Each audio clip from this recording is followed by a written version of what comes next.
জর্ডানে আমেরিকার সৈন্যের ওপর ইরানের ভয়াবহ হামলা। আর এই হামলা এতটা ভয়ঙ্কর যে যেখানে আমেরিকার দুজন সৈন্য মারা গেছে, একজন সৈন্য এখন নিখোঁজ অবস্থায় রয়েছে এবং 40 জন সেনা আহত অবস্থায় হাসপাতালে ভর্তি রয়েছে।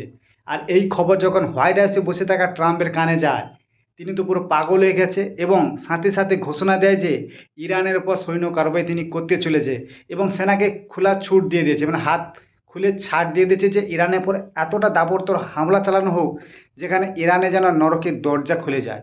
আর বলে রাখি, ট্রাম্প এ পর্যন্ত দুবার নরকের দরজা খোলা কথা বলেছে, এক হচ্ছে 26শে মার্চ এবং 5ই এপ্রিল, যেখানে আমরা দেখেছি ইরানের কিভাবে ভয়াবহ মিসাইল অ্যাটাক করেছিল আমেরিকা যুক্তরাষ্ট্র।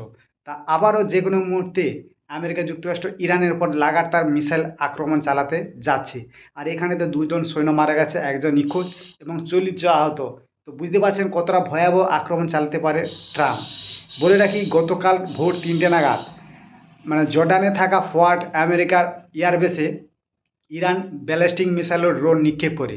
আর বলে রাখি, সব থেকে বড় খবর, আমেরিকার যে রেডার সিস্টেম সেটাকে ফাঁকি দিতে সক্ষম হয়েছে ইরানের এই মিসাইলগুলো, যার কারণে এই ভয়াবহ দুর্ঘটনাটি ঘটে যায়। আর বলে রাখি, আমেরিকার যে উপরাষ্ট্রপতি তিনি চুক্তিটাকে পুরোপুরি বাতিল করে দিয়েছেন এবং তিনি বলেছেন যে এবার ইরানের উপর এতটা সৈন্য কারবারি খতরনাকভাবে করা হবে যেটা আমেরিকা যুক্তরাষ্ট্র এর আগে কোনোদিনও ইরানের উপর করেনি। আর অন্যদিকে ইরানের পক্ষ থেকে জানানো হয়েছে যে আমেরিকা যুক্তরাষ্ট্রকে ইরান এমন কিছু শিক্ষা দিতে চাইছে যেটা আমেরিকা ইতিহাসে কোনোদিনও ভুলতে পারবে না। বলে রাখি, ইরানের এই পদক্ষেপের পিছনে কারণগুলো রয়েছে। ইরানে যে ওয়াটার প্ল্যান্ট রয়েছে যেখানে জল পরিশুদ্ধ হয়ে তার দেশের মানুষের কাছে পৌঁছায়, সেই ওয়াটার প্ল্যান্ট আমেরিকা যুক্তরাষ্ট্র পুরোপুরি ধ্বংস করে দেয়। যার বদলা হিসাবে আমেরিকা যুক্তরাষ্ট্রের এই এয়ারবেস সহ কুয়েতে থাকা আমেরিকার সৈন্য ঘাঁটিতেও ইরান আক্রমণ চালায়। আর কুয়েতেও ভয়াবহ অগ্নিভর্গ দেখা যাচ্ছে, সেখানে কুয়েতের সরকারও ইরানের প্রতি ক্ষিপ্ত রয়েছে।